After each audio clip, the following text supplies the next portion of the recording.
Hai guys. Hai guys. Assalamualaikum Warahmatullahi wabarakatuh. Oke. Bang, Iya. ini kita ketemu lagi.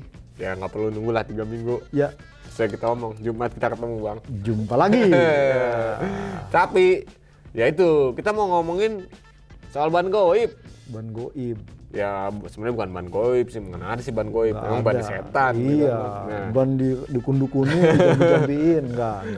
jadi gini, waktu di pembahasan soal review Iya. MotoGP Amerika, kan sempat dibilang bahwa problem yang dialami Bagnaia adalah grip yang nggak belakang. maksimal Betul. ketika di awal race. Iya. Dan sementara kejadian itu juga dialami oleh Fabio Quartararo dan juga Marc Marquez di 2 seri sebelumnya. Biasa Aragon Secara dan- gantian tuh ya Bang? Iya. Wah, ini jadi seolah-olah kayak orang main undian nih Bang. Betul.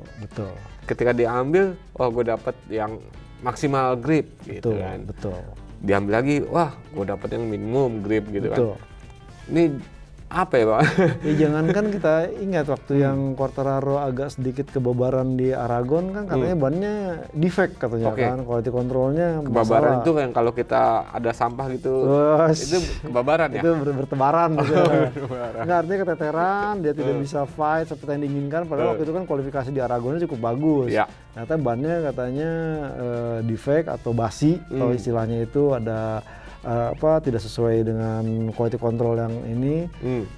Sampai akhirnya dia fokus ini melaporkan hal itu. Dan kemudian juga ya ini ya, kalau kita melihat sih Michelin ini memang agak sedikit terlalu sering gitu per tahunnya melakukan ubahan-ubahan. Dan bagaimana kita ingat di 2020 lalu bagaimana dia mengubah karkas atau konstruksi ban belakang yang awalnya cocok atau keras sedikit dibikin lembut sehingga membuat motor-motor V4, Ducati, Honda itu kebabaran. Sampai Andrea Dovizioso kesel gara-gara Frustrasi. itu. Iya, sampai dia tidak mau memperpanjang kontrak dengan Ducati. Gara-gara itu. Dan kemarin itu diuntungkan dengan motor inline, terlebih ke Suzuki yang akhirnya Suzuki Suzuki, tanda Yamaha, petik ketiban untung sampai bisa menjadi juara dunia. Nah, mungkin Yamaha kalau tidak ada kasus Clapgate mungkin bisa bisa juara juara dunia. Nah, sementara tahun ini kalau kita melihat bahwa perbedaan jadwal yang terjadi bagaimana untuk kasus Circuit of the America ini kan mestinya bulan April. Dan kemarin tidak terjadi gelaran.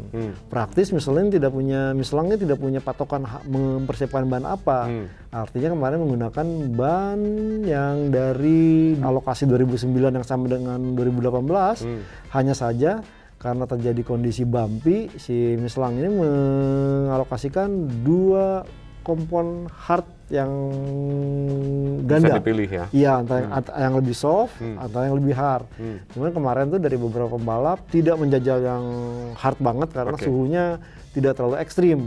Bagi kemarin kebanyakan menggunakan hard yang Hard regular, reguler. bukan hard spesial. Betul. Kayak martabak tuh. Nah terus kemudian kemarin itu yang sempat dikatakan oleh Pecco Bagnaia, lagi-lagi kenapa Michelin ini ya kayak mengundi, ya ini agak unik karena kalau umpamanya dulu zaman masih pemasok bannya Bridgestone, si ban yang sudah dipakai nih, ban MotoGP yang udah habis atau itu boleh dibawa oleh si tim. Oh. Ini kalau umpamanya Vulkanisir. Ya, iya seperti itu. Jangan-jangan ditambah daging lagi. Itu Ya kayak bukan, ban truk dong. iya, bukannya seujon, tapi memang ya bannya suruh balik lagi dengan asumsi ya untuk dicek ataupun umpamanya dites lagi. Cuman ya saya jadi curiga apa jangan-jangan Michelinnya itu narik ban ini terus ditambah daging lagi. Ya, itu menurut pendapat saya seperti itu. Tapi karena memang kelihatannya kejadian antara ya si performa ban satu tim dengan tim lain kerap tidak sama, ya? tidak identik gitu. Bahkan kita ingat bagaimana kejadian seorang Miguel Oliveira bannya sampai kobong begitu. Ya. Nah, jadi Kobong, kebabaran, bahasa mana sih Bang? tapi paling tidak ini memang ya mau nggak mau ya bikin kesel pembalap juga. Salah satu yang paling kesel tentunya adalah Valentino Rossi. Bagaimana dia sebenarnya udah bilang bahwa 2017 pas Michelin baru ada dengan konstruksi ban jauh lebih keras karkasnya, dia mampu tampil cukup bagus. Nah, mulai 2018 kan terjadi perubahan. Karkas lebih lunak ini. Mau nyesuaiin lagi. Ya harus sesuai lagi. Kemudian pembalap lain malah bahkan ya sampai ada istilah ya seorang Mark Marquez bilang setiap ronde itu ya pendekatan baru lagi. Ya jadi agak sedikit berbeda dan ini membuat pusing juga mekanik yang banyak menyebutkan gila deh kalau dengan Michelin ini artinya apa yang didata tahun lalu di sirkuit yang sama terus di sirkuit kali ini di tahun berikutnya bubar semua.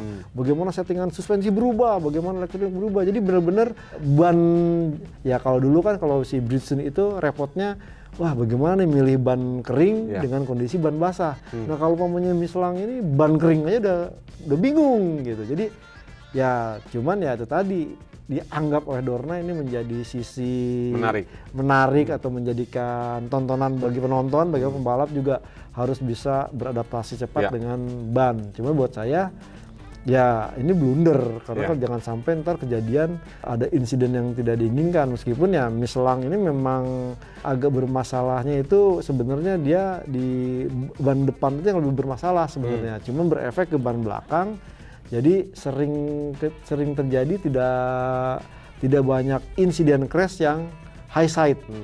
Berbeda dengan Bridgestone itu kejadian high side karena memang grip depannya sangat mumpuni dan bikin percaya pembalap, tapi ban belakang yang bermasalah. Sementara Michelin ini mencoba untuk mengulik ban belakang dan juga ban depan yang sama rata. Jadi ya harapannya sih dengan kontrak dia juga diperpanjang sampai 2026. Makanya tuh. Ya kita lihat nih pembalap makin dibikin pusing. 2026 wah kurang lebih 5 tahun lagi. 5 tahun ya sesuai 2002 baru sampai 2006. Harusnya kayak dulu lebih seru kali Bang ya. Iya. Dikasih 2 pilihan bebas pemasok siapa, mau Bridgestone atau Michelin gitu kan. Wah itu lebih seru kan. Ya cuman itu tadi kan biayanya nggak ketulungan. Iya sih. Ya tinggal kan telepon. Iya. Oh masukin berapa? Kayak main apa aja. Iya. Nah Bang, ini gue sempat penasaran. Jadi untuk satu tim itu alokasi ban itu berapa sekitar 22 ban untuk kering. Untuk satu tim. Enggak satu pembalap berarti. Satu pembalap 22. Satu di pembalap satu race 22. Itu 22. Satu pembalap 22. Berarti di antara 22 ban itu baik itu yang softnya, baik itu yang mediumnya, baik itu yang hardnya. Betul. Itu ya tadi yang masalah kualitas ya. Quality control, ya betul. Quality control tapi lebih ke kualitasnya nih. Betul. Performanya ban itu sendiri gitu kan. Itu belum tentu sama. Belum tentu sama, iya. Walaupun itu sama-sama soft, betul, walaupun itu sama-sama hard, sama medium pasti berbeda. Sama. Betul. Wah, gila. Itu sih PR banget tuh Bang. Bukan PR banget ya, jangankan pembalap yang pusing, kru chiefnya juga, mekanika juga, dan bahkan ya seorang istilahnya teknisi bannya juga kadang-kadang tidak begitu pede gitu. Lain cerita kalau namanya udah pakai ban ini, teknisi bannya juga harus lapor dulu, harus ini. Jadi memang agak menyulitkan. Lain cerita dengan Bridgestone yang memang di masing-masing tim itu ditunjuk teknisi yang benar-benar istilahnya top of the best of the bestnya gitu buat si tim masing-masing. Itu sebabnya ya itulah Lion Bridgestone dan Michelin. Jadi Michelin mungkin tidak pengen dibilang follower Bridgestone menggunakan teknologi yang sama, dia coba untuk yang baru. Dia pakai 17. Dia pakai 17. Jadi gitu kan. Agak kehilangan juga istilahnya cornering speed itu dan juga braking. Kemudiannya yang paling krusial adalah kepercayaan pembalap soal ban depannya.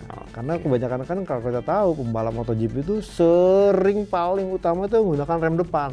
Nah dengan ban Bridgestone mereka mampu isunya nge-brake sedekat-dekatnya keluar. Nah untuk Michelin ini kadang-kadang di brake kok gak ini, sampai ada yang bilang apa remnya, apa bannya, jadi benar-benar bisa menjadi problematika tambahan gitu untuk si pembalap yang mencoba untuk mencetak hasil tercepat di satu sirkuit. Karena kalau kayak tadi pembalap itu lebih sering menggunakan rem depan, karena rem belakang itu biasanya dipakai cuma buat sedikit kontrol arah doang sih sebenarnya. Betul. Nah, zaman Bridgestone itu tidak ada yang istilahnya thumb brake itu. Nah, penggunaan thumb brake artinya daripada pusing artinya mencari setting ban depan nggak dapat, makanya dikompensasi dengan menggunakan rem belakang untuk bisa Mengkoreksi arah. Nah, sejak zaman Michelin ini pembalap banyak yang menggunakan thumb brake. Istilahnya ketimbang pakai rem belakang kaki agak menyulitkan, digunakan rem jempol. Oke. Jadi pakai juga ya sebenarnya teknologinya ya Mike Duhan ya. Lihat Tuhan, betul. Oke. Nah, menurut teman-teman kira-kira lebih seru mana nih? Lebih seru zamannya Bridgestone, lebih seru zamannya itu ada pilihan antara Michelin sama Bridgestone, atau yang ketiga Michelin sendiri. Gitu. Tulis ya guys kalau di kolom komentar ya. Kolom komentar. Gara-gara nggak ada kopi nih lupa kita nih. Iya. Next lah kita syuting Di Kawan Kopi ya. Iya, boleh. Oke. Guys, saya kemudian Syah dari Otoris ID dan juga gridauto.com. Mohon pamit guys. Dan saya Jundono Mulia dari motorplusonline.com turut pamit. Kita ketemu lagi kapan nih Bang? Secepatnya deh. Secepatnya. Iya. See you guys. See you.